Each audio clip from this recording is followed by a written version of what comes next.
और इस चुनाव के अंदर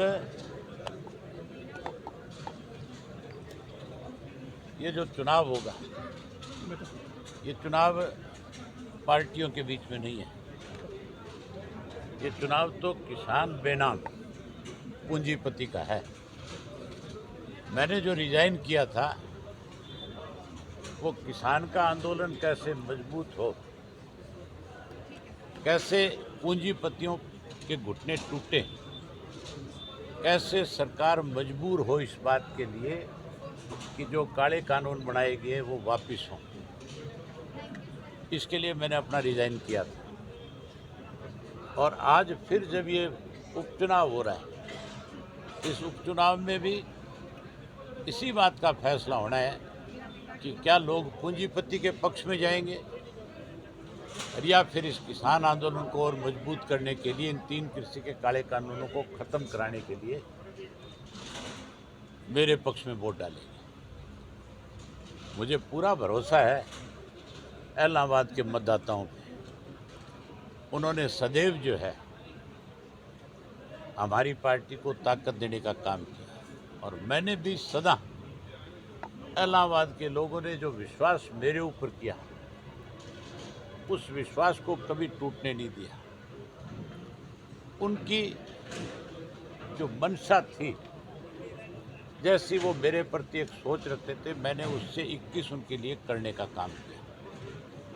आज बहुत लोग हैं, तरह तरह के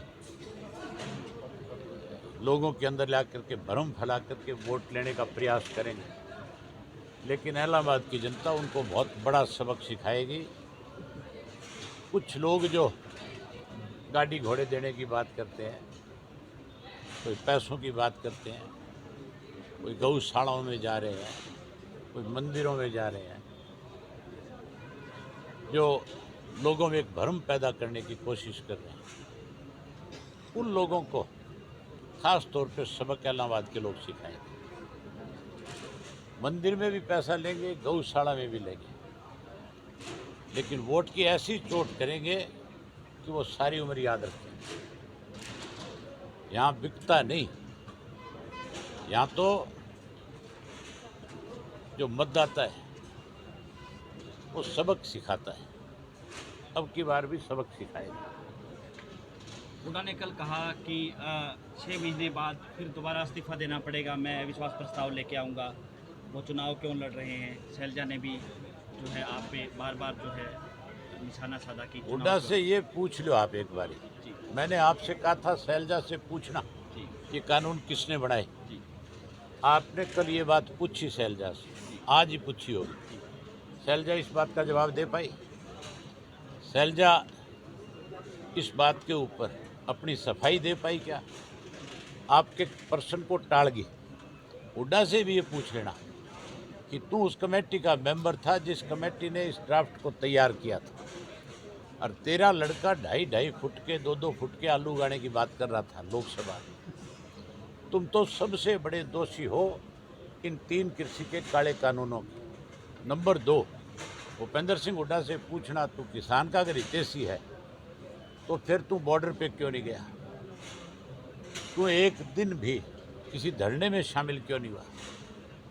अगर हुड्डा इन बात का जवाब दे, अगर आप संतुष्ट हो तो मेरे पास आके बताना, आप जो कहोगे करूँगा।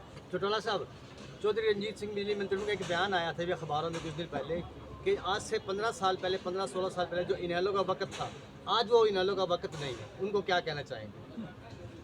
मैं चौधरी रणजीत सिंह के बारे में कोई चर्चा नहीं करना चाहता। आज के इलेक्शन की बात करो, मैं सिर्फ इलेक्शन के बारे में चर्चा करना चाहूँगा। आप ये जो है ना, आप इस तरह के बिना मतलब के जो सवाल है वो करके इन बातों को। कल गोपाल कांडा ने कहा कि सरकार ने सेम की समस्या का समाधान कर दिया है, करोड़ों रुपए मंजूर कर दिए हैं। ये हर बार जब चुनाव आता है तो इस तरह की बातचीत जो है, जब चुनाव होंगे तो सेम का समाधान नहीं। फिर तो अगर ये कहोगा ना हमारे बच्चे कुंवारे हैं, तो कहेंगे हमने इनकी शादी का भी बंदोबस्त कर दिया। ये चुनाव के समय बरसाती मेंढक है, आएंगे, और जो इनसे आप हाँ करवाना चाहोगे वो हर चीज़ की हाँ करेंगे। यहाँ के लोगों को पता है कि इनकी समस्या का समाधान कौन कर सकता है, कौन इनकी समस्याओं को विधानसभा में उठा सकता है, कौन सरकार की गर्दन पे पैर रख सकता है। उपचुनाव आप ये मान के चलो, मैं विधानसभा के 2 सत्र में नहीं था और उन 2 सत्र में लोग बहुत मायूस थे। आज हर हरियाणा का व्यक्ति चाहता है कि अभय सिंह चौटाला विधानसभा के सदस्य के रूप में विधानसभा में जाए, ताकि हर वर्ग के लोगों की आवाज़ को अच्छे ढंग से विधानसभा में उठा सके सरकार को मजबूर कर सके। सर, आपने किसानों को कहने से इस्तीफा दिया था, किसानों कहने से दोबारा उम्मीदवार बने आप। कांग्रेस का कहना है कि आपने जब इस्तीफा दिया था, आपने कहा था कि जब तक तीनों कानून वापस नहीं हो जाते, वो कांग्रेस के लोग जो कांग्रेस के लोग ये बात कह रहे हैं, वो एक वीडियो क्लिप ला करके मेरी दिखाएं कि मैंने कहीं ये कहा हो कि मैं विधानसभा का उपचुनाव नहीं लड़ूंगा। ये कांग्रेसी झूठ बोलते हैं, जन्मजात के झूठे हैं, इनकी आदत है ये झूठ का सहारा लेकर के कहीं अपनी राजनीति चमकाने की कोशिश में लगे रहते हैं हमेशा। आज कांग्रेस का जितना बुरा हाल है किसी राजनीतिक दल का नहीं है। सर, उनका कहना है कि आपने ये कहा था कि मैं विधानसभा की तरफ देखूंगा नहीं जब तक तीनों कृषि कानून वापस नहीं होते। अरे मैं कह रहा हूँ आपसे, आपके माध्यम से कह रहा हूँ उन लोगों को कि वो कोई क्लिप तो दिखाए। अगर वो कोई क्लिप लेकर के आते हैं तो फिर आप मेरे पास आ जाना, फिर आप मुझसे ये सवाल कर लेना, फिर मैं आपको बता दूंगा सारे जवाब। वो तो केवल झूठ बोल रहे हैं बेचारे। आज हालत ये है, आप यहाँ आ गए, अभी तक शैलजा जी के प्रोग्राम चल रहे हैं। मेरा खास रूप से आपसे ये कहना है कि आप जाओ और जाकर के शैलजा का प्रोग्राम भी देखो और उस शैलजा से पूछ करके भी आओ कि यहाँ जो भाषण आप दे रही हो, जो कह रही हो, क्या उसका कोई सबूत है तुम्हारे पास? ये केवल झूठ बोल करके। सेमग्रस्त करीब 15 गाँव की जो फसलें हैं वो पूरी तरह से बर्बाद हो चुकी है। मैंने सरकार से पहले दिन मांग करी है इस बात की कि 50,000 रुपया पर एकड़ के हिसाब से किसान को मुआवजा दे। जी।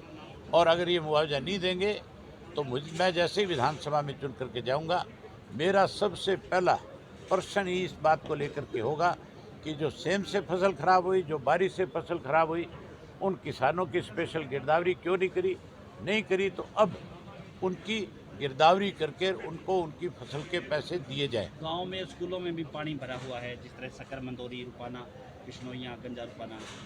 मैं कह रहा हूँ आपको कि गांव में भी लोगों का घरों का नुकसान हुआ है, उसका भी मुआवजा मिलना चाहिए और उसके साथ साथ 50,000 रुपया पर एकड़ के हिसाब से फसल का मुआवजा भी देना चाहिए। धन्यवाद। कहना है कि सर